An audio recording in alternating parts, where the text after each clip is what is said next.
crack in the armor that allows them to crack this whole entire game open. They manage to take out the Whiz Bobbles. Resolution making the TPL, but he gets tossed. FY, what a play! Stealing the toss, tossing Resolution up in the air, and that means Resolution is now stuck. He's going to have to stick here and think about what he did wrong. Free kill for Vici Gaming turns to 2, and now Always Wanna Fly is going to make it a third. Double kill for How, and this seems to be another set of racks as Empire have no buybacks. Yeah, this is going to mean at least one set of racks. They can't really take the one on top because the Tier 2 tower still stands, but, I mean, this game in the beginning was Empire favored. Like, they had the better builds, they had a really good combination, but the support play from Vici Gaming... the slam as he jumps forward, but How is still going to be able to stay alive. The burst damage wasn't quite enough, and Queen of Pain quick to retreat. They tried to make that defense, but as Empire finally revealed their last card and Vici Gaming Trumpet, they will now be able to move into Empire's space, take out this lane of racks, and back out with a gigantic advantage. I'm actually just blown away right now by Vici Gaming's support combo. FY has 3 deaths. This Crystal Maiden with 1,000 HP has 1 death total this entire game against the type of lineup that she's up against. That's unbelievable. That just means his positioning this entire game, he hasn't been caught at all by the relocate combination. Like typically with this combination you see aggression all across the map, you see one support, they die instantly, but FY and Fenrir, for a long time they were considered the premier support duo. That's fallen off a bit, but in this first game that we're seeing by them, they're playing nearly flawlessly. I'll be honest with you, Blitz, they never fell off in my mind. In my mind, when I think of combinations for supports, FY and Fenrir will always be. I don't care if they retire after TI5. TI6, I'll be like, FY Fenrir, man. These two, they're the ones to, if you're looking at support duos, they are pretty much the champions. Now, Team Empire still have a big opening here. This is going to be a big fight around the Roshan. If they can actually win it, take that Aegis, maybe they can even at least get enough map control where they're feeling a lot more comfortable to farm, or maybe even if it's a big enough fight, force some buybacks. Vici Gaming, they've already got quite the significant lead, so they're not going to be quick to trying to do something drastic like attempting Roshan while Empire back up. They're just going to sit back and farm away. I just can't highlight enough. In that bottom fight, that actually might have been okay for Empire if only the I.O gets taken out. But that toss steal... Amazing. I mean, FY, he steals the Echo Slam, turns it around on Silent. There's just been so many plays. Remember that toss in mid as well when they picked off Silent? When he tosses his Dragon Knight in to set up for the stun call down? It's just been so consistently good. Like, if I had to name MVPs, although the game isn't nearly over yet, FY and Fenrir, even if this is a losing effort, they've just been playing outstandingly. All right, a smoke up, but they're going to go into the cliff of death here, as Vlad calls it. Vici Gaming, they're already well set up to be able to defend this one. Potentially BKB already off pop by Resolution. Ice managed to get away. There goes the ult pin from Silent, but now he's in trouble. Self-Fuel Scepter in order to dodge some of this. Hook shot is played in, but Silent still gets a decent distance away, but Resolution is already gone out, and a Wiz couldn't manage to save him. Yoki, meanwhile, controlled by the supports, has to blink himself away, and once again, Vici Gaming just seemed to be playing defensively, waiting for Team Empire to come to them, and sure enough, that happens. Now that Team Empire have wasted their aggression, Vici Gaming are well set up to take Roshan right after Super gets an extra kill, this time on Silent.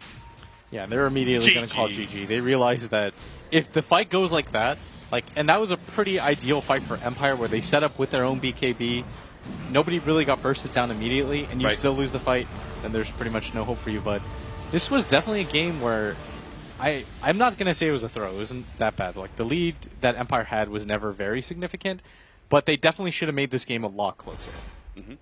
And a lot of it comes down to the incredibly strong play from Vici Gaming, most notably in FY, getting one of the most clearest game-winning pickoffs there with the tiny toss.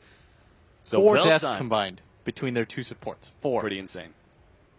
Vici Gaming taking game 1 in style here. We're going to have a short break. We'll toss it over to the analyst desk for them to talk about this game number 1.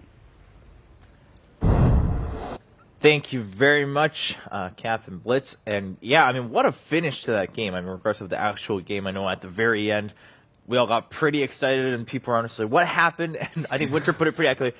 we had a bicycle kick in terms of, it was as cool as a bicycle kick within Dota as you might see in soccer or football, for whichever language you choose to speak, whether it's the President's American or the Queen's English. There are two big differences. But on that note... So politically correct.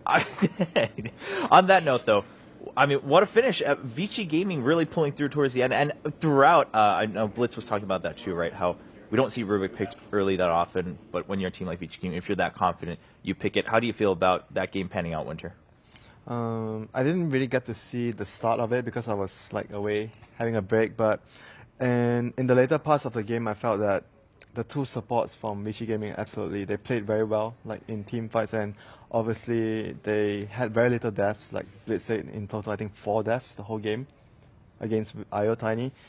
But for me, the biggest impact was the Dragon Knight. He set up a lot of kills, with his blink, with his item selection that game, and gave his team a lot of crucial pickoffs on the Quap. Especially, I saw a few very big pickoffs with the blink.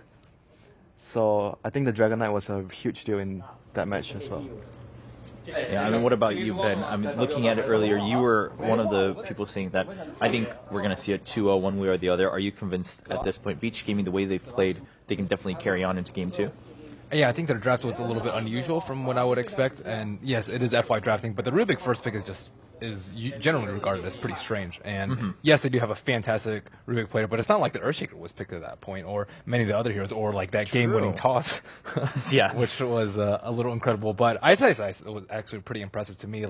Empire had just taken Roshan, they were retreating, and then he hook shots both the Wisp and the Tiny, and then they turn an Aegis advantage into a 3-hero disadvantage. And that doesn't happen without the hook shot. And, there are a lot of ways to deal with the clockwork of the game. They have, Wisp, they have Relocate, they also have, Grave and Blink on the Queen of Pain, but he still made it happen.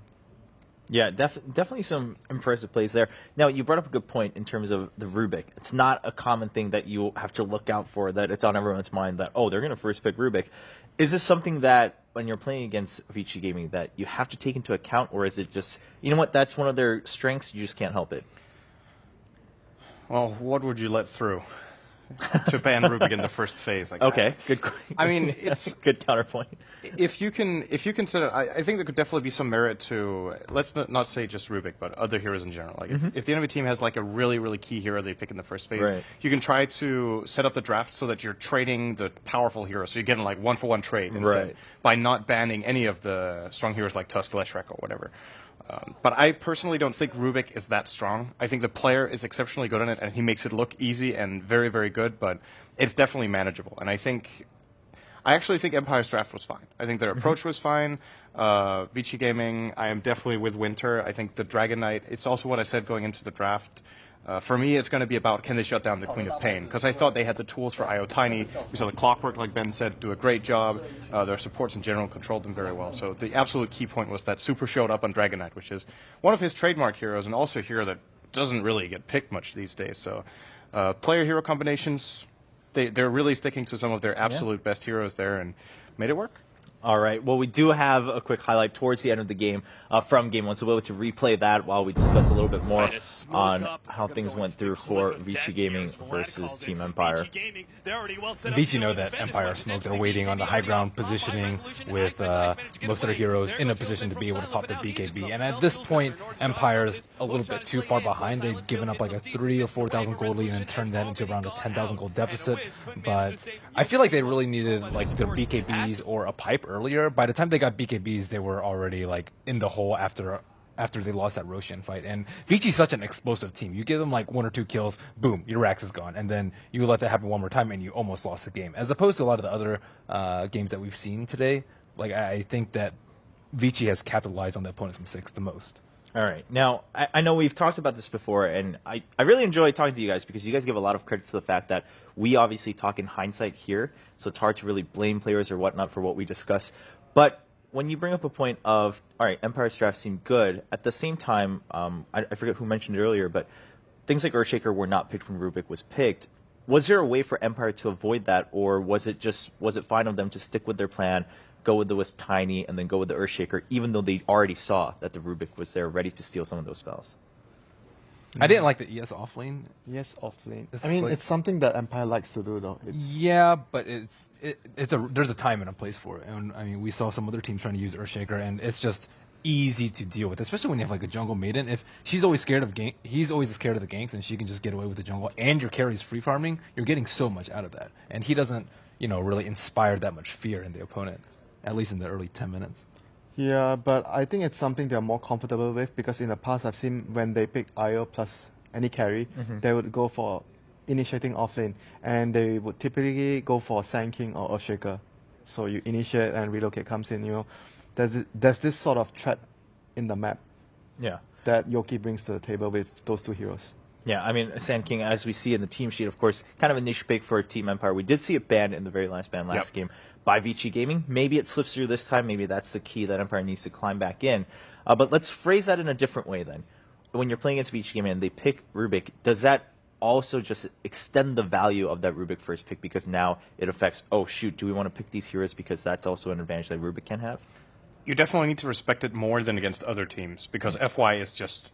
I personally think I can think of only 2 Rubik players in the world that are just like a tier above everyone else, and it's FY and it's Kuroki. I just feel like they're better at their positioning, they're really good at reacting and stealing the spells at the right time. So I would say against those 2 teams, if you see it picked by Secret or by Vici Gaming, you might consider, okay, should we maybe avoid a hero like Shaker? I think Fissure was stolen that game once or twice. I'm not 100% sure if I did see that, but if I didn't see that, then then the Shaker was fine, right? Right. The spells that yeah. Rubik stole were not a problem for the Shaker, but it's something you can have in the back of your mind. But at the same time, if you let yourself get intimidated too much by the Rubik pick, then all of a sudden there's a lot of heroes you can't pick because, oh, well, I have a good spell, and this guy's really good, so he's going to steal that spell. Oh, now I can't pick Enigma because they're definitely going to steal Black Hole every time I cast it, and he will use it better than me because he's FY.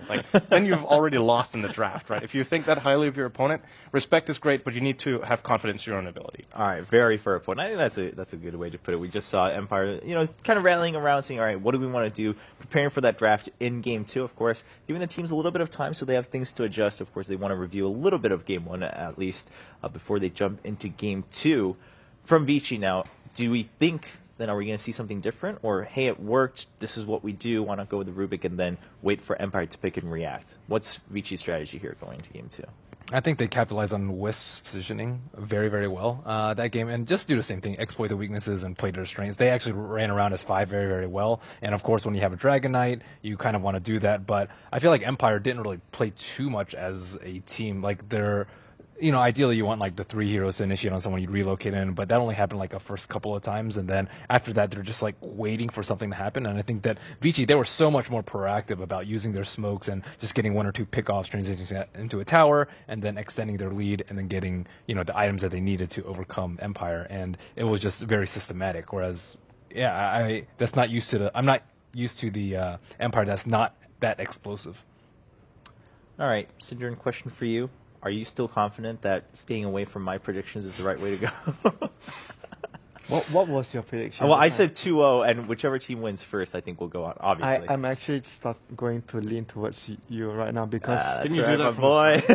Did you say 2-0 as well? I no, said 2-0. I said 1-1. You said 1-1? Yeah, but I saw which Vici Gaming showed up today, so... I mean, it's not fair for me to change, but... No, it's all right. Yeah, so you can't. No, only one person can change, and Winter Jump dies. So. No! This is not how games work. Yeah, but it's good to see when FI is drafting, they are bringing back the old glimpse, their old strats and a glimpse of their old self. That's, for me, it's really important to be able to see that in the first few games. So I think they'll be able to take the series 2-0 if they are just going to pick their stronger heroes and just do what they are good at. Yeah, I mean,